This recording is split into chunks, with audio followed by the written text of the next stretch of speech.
Hello and welcome to my Friday Sews. This is One Girl and Her Machines. My name is Jenny and I've been away for a few weeks, so I do apologise. I could not get a video done last week, not for anything in the world. I was drowning in just stuff with my son. Obviously we went off to Walton Towers. We spent a little time at Thorpe Park. We were just doing lots of fun Halloween-y things for my little boy. My not so little boy, my 10-year-old. And yeah, we had a great week. I came back exhausted and yeah, promptly got another cold, so if I start coughing, same old, really rubbish. But yes, I got another cold. So my best intentions, best laid plans and all that did not happen. I had hoped to do one on like the Saturday or the Sunday or whatever, and I felt really rough, really rough. I dragged myself into uni this week because I can't miss any more time. I've dragged myself to work this week because I can't miss any more time. So I'm starting to feel a bit more human again. But yeah, it's been a bit of a week. So I apologise for missing out on last week. I hope everybody is well. Hope everybody has been watching everyone else's Friday Sews because that's what I was doing when I was poorly. And yeah, let's get on with what I've got to tell you. It's not a huge amount, if I'm honest, but the first thing I've got to tell you is what I am wearing. So, as you may see, hang on, let's see if I can stand up. I'm going to put my cup. Oh yeah, my little Happiness is Homemade cup. Yeah, as you can see, I am wearing some Heyday dungarees by Waves and Wild in a beautiful viscose linen. The viscose linen comes from my So Hayley Jane subscription in August, I believe it was, and it's a lovely fabric. I'm not always the biggest fan of linen. I find it sometimes a little bit itchy, but the viscose in this makes it an absolute dream to wear. I did wear it to uni this week, and you know, I got so many lovely comments from the young kids, which is very nice. I don't feel like I'm always old when I'm wearing these things. So yeah, really good. I can see me making more of these. They're so comfortable to wear. There is absolutely zero things tight around my waist, which is a winner in my book, as you know. And yeah, and I can see them being good for school. So yeah, all good. I'm really pleased with them. They were a dream to sew. They've got some really nice touches that I really enjoyed doing and that I really liked. So let's see if I can come close enough to you and show you, see if we can focus. I don't know if you can see it there, the top stitching on that seam. And there's another top stitching down the side seams as well. And they just get you to do these little touches that I think just finish the garment off and make it look professional and make it hard wearing. So like there's some bar tacks at the top of the corner of the pockets as well, so just obviously to give it added strength, because pockets are normally the first things to go, aren't they? So yeah, I thought it was a fantastic pattern. It's not the most expensive pattern either. I think it was something like £8 to buy, so a bargain. Definitely recommend it. Really like it, and there is definitely going to be another one, maybe like a pretty floral one or something coming in my wardrobe, I think. I don't know. We will see. We'll see what comes. So what else have I been doing this week? I have bought a little bit of fabric. I wouldn't say I bought loads, and I am on a self-imposed fabric ban for this month because we've got lots of expenses. Obviously Christmas is coming up. We've got lots of expenses going out. So I'm on a self-imposed fabric ban. My only fabric this month will be my So Hayley Jane box. And that is it. So yeah, very sad times for me here. Very sad times. But before the fabric ban started, I did watch a live from Pound a Meter. And I got this absolutely lovely cotton jersey with gold hearts on it. Grey cotton jersey with gold hearts on it. And my thinking is that I can make a pair of pyjamas as a Christmas present for somebody. I'm not sure who. I'm going to try and do, so that obviously you've got the whole, I can't remember what the challenge is called, the Sew to Give for November type thing. Oh, I'll look that one up. I'll put it on the screen. But yeah, the whole gift making thing for November. And I'm like, we don't have a load of money, so I'm probably going to embrace this. I've got so much fabric, as we know, and I can probably rustle up presents for most people. and make them a bit different or whatever, and it will be really nice. And then it's just us three then that we need to really think about. So yeah, I'm hoping to get on with making a load of presents.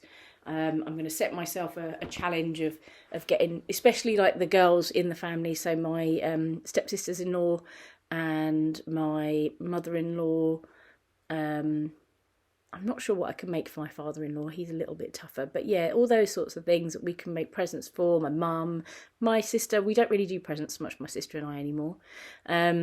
So anyone that I can think of that, you know, we would normally give a present, then, you know, I will try and make it rather than buying it, to save a bit of money. Because as we all know, cost of living is going up and my wages are going to be going down soon as I start teaching practice and I am unable to work. So yeah, I'm going to have to be a little bit careful and a little bit clever with my money. So yeah, so hopefully it's going to be homemade Christmas presents all round. So yeah, so I've got this to make some pyjamas, this lovely fabric. It is really soft. It's really, really nice. I could possibly cheat and make a pair of shorty pyjamas for both of them, and then they're exactly the same. And maybe then I might put a vinyl picture on the front or something for them. I don't know. Or mix and match. So maybe get some grey fabric and just do like a plain t-shirt on one and then a hot t-shirt on another and plain shorts on one, you know, that sort of a thing. So yeah, I might do that. But that was the first one I got. Now, as it was on a live, it was like super cheap. So for the 2 lots, including postage, I paid £18. So this was on pound a metre. And I think it was something like I would have to look, but I really don't know. But I think it's something like £6 for each one for like 3 metres of fabric. And I thought, oh God, it's too good a bargain to miss. So the next one I got is a sports lycra. Now this is definitely not normal for me, this sort of pattern. It's very layering, but for some reason I just saw it and thought, I really like that. I really like these little bits here, these little patterns here with the little white bits in the middle. I think they're lovely, and I can see like this being turned into a couple of different things. So maybe a pair of leggings, almost certainly a bikini or a swimsuit of some sort, because that's what I bought it for. I always get to 2 weeks before my holiday and think, oh, I really want to make myself a swimsuit. Never have, because obviously again, holiday, you don't want to spend your money on fabric, so then I don't have enough money to go and buy fabric, and never get around to doing it. So I thought, do you know what, I'm going to buy it when I see it now, and I'm going to have it in the cupboard, and then when I want to go and make a swimming costume next year for my holiday, I have it in stock, so to speak. So I can see like a really nice sort of corally, like a Tilly and the Buttons corally swimsuit maybe in this, or maybe some sort of bikini, I don't know. But yeah, it's a lovely, like quite a thin sort of 4-way stretch lycra. Just a little bit different for me, I must admit, very, very different. This sort of bronzy colour is one that I absolutely love. You know, as you know, I like my oranges and my sort of those sort of rusty colours, so that's great.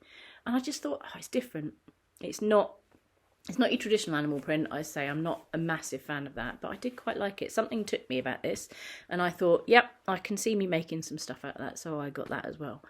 And yeah, that is all the fabric that I have bought. I've been so good. I've been virtuous. Almost virtuous, I would say. Mum, if you're watching, I know you're probably wetting yourself right now, but this is me we're talking about, and you're just as bad as I am. So then the other thing that I have been doing, as you know, I like playing with resin, and I'm still playing. So I made, I don't know if you can see them up there. Hang on, let me see if I can turn you around. I made, I don't know if you can see in that top corner. Oh, hello, Jen, we did. That top corner, that mandala picture there. And that mandala picture there. So I quite like mandalas. And I thought, oh, I wonder if I could do it on a piece of jewellery, on a bit of resin. So I had a little play. Now, please excuse the dodgy holding for you, but if So my husband's outside the door looking at me. But yeah, this is my attempt at a piece of jewellery with some mandala on it. So it was the first attempt. So if you could see, like in the corner, the first bits, oh, where am I? The first bits here, they're a bit smudgy and whatever. And as I got further and further out, the pattern got better. I mean, it could take some work, but actually, I'm really pleased. I will definitely finish that one off and wear that. That will go really well with the blue dress that I showed you the other week, the Raj dress from Tammy Handmade. So yeah, I'm very, very pleased with that. Just took a little bit of time, a little bit of playing. For anybody who is interested in doing it, I have some resin. I think they're resin paints. My mum gave them. Again, we don't know exactly what they are because we are the worst crafting people in the world. We have everything, and then she's like, "Oh, I think I have this," and she like chucks it to me, not literally. And then I have a play. So I think they're either acrylic paints or they are resin paints. But I used those and I mixed up the colours that I wanted and yeah, just made a little mandala pattern. So yeah, very pleased with that. Obviously, as I said before, I've got a lot of work on at the moment, a lot of uni work on at the moment, but I know I need to keep my sewing going for my sanity. As I've said before, it is definitely my sanity. So I have decided that sort of Saturday evenings when we're not doing something, I mean, don't get me wrong, we don't go out most Saturdays, but Saturday evenings and Sunday afternoon evenings are my sewing time. They are the time where I am allowed to just stop thinking about uni work, stop thinking about housework, stop thinking about anything that is boring and do something for myself because I need to. So yeah, so hopefully I will keep maintaining some sewing going through the next few months. They are going to be busy. It may well be that I miss a few weeks here and there of Friday sews because honestly, it's just crazy at the moment. We've basically got a whole year's worth of work coming into one term because next term is all about teaching practice. So it's just busy and we'll get there. I'll get there. And, you know, I'd like to think that once I start working, it won't be quite so bad. But then anybody who knows any teachers knows that being a teacher is definitely not a 9-to-5 job. And I will probably spend most of my evenings and some of my weekends working as well. So, you know, it's just going to carry on as it does. But yeah, it's all fun. It's all good. So that is my Friday sews. The only thing I have got to say is there are still a few places left for the social on the 13th of November. I would love to see some of you there. So if you would like to, I will leave a link below for you to go and book it. And it would be so good to just get to see people, to have a day sewing with other people. And yeah, please do come along. If you're in the vicinity, if you are close by, please do join us. I know there's been a few people that have come back to me and said, oh, I'm really sorry, I'm busy that day or whatever. So it's one of those things. I'm going to try and make it a monthly thing. So hopefully we can go forward and we'll get to see people. So it'd be really good. But I have that coming up in the next few weeks. And yeah, it would be really, really good to see you there. So thank you so much for watching. Thank you for, if you've subscribed, thank you so much. I still don't get it. I mean, who really wants to listen to me waffle on? I don't know, but I thank you from the bottom of my heart. It's really, really lovely. And hopefully I can keep giving you some content that you want to see. I will hopefully film another part to my Stella series, but I wanted to do the bomber jacket. I want a black sweatshirting one, and I don't have any black sweatshirting. And with the fabric ban imposed, it might be that I have to do something different for the time being and then come back to it later on and do a bomber jacket as well. So we'll see. I will hopefully try and get one of those out for you soon because I have some beautiful pink and spotty sweatshirting that I want to change into some sort of hoodie or a hoodie dress or whatever, but I just haven't filmed it, so I don't know. I might be doing that one next, and then I might do the bomber jacket as well. So the Stella series is not forgotten, it's just time. So yeah, time and money. So yeah, sorry, I have forgotten. There was one of my lovely subscribers who did ask if they could see my tortoise, so I have brought Alfie in to show you. And here he is, the little lovely Alfie. He is getting ready to hibernate. He is saying to me, what are you doing, Mum? Why are you doing this to me? I want to go to sleep soon. And so yeah, he is here, and he's, as you can see, his little back legs going. He's like, oh, Mum, really? What are you doing? But this is our little Alfie. He is a rescue. He was rescued in a freezing cold winter's night, found in a box. And he was revived by the lovely Portsmouth Tortoise Rescue and looked after by them. And then he came to us to live about 2 years ago. So yeah, he is our lovely, lovely little tortoise. So hopefully I've inserted this video in the middle, and thank you so much, sorry lovely, thank you so much to the subscriber who asked to see him, because he is special. We do love our animals in this house. If we had the time to look after them properly, then we would have more, but we don't. My son would have everything. He keeps asking me for an axolotl, and I keep saying to him, no. But yeah, he'd have all the animals in the world. He absolutely loves them. So yeah, so this is Alfie. This is our lovely tortoise, and he's just come to say hello. Anyway, thank you so much for watching. I will stop prattling on now, and hopefully I will be back with you next week. Bye.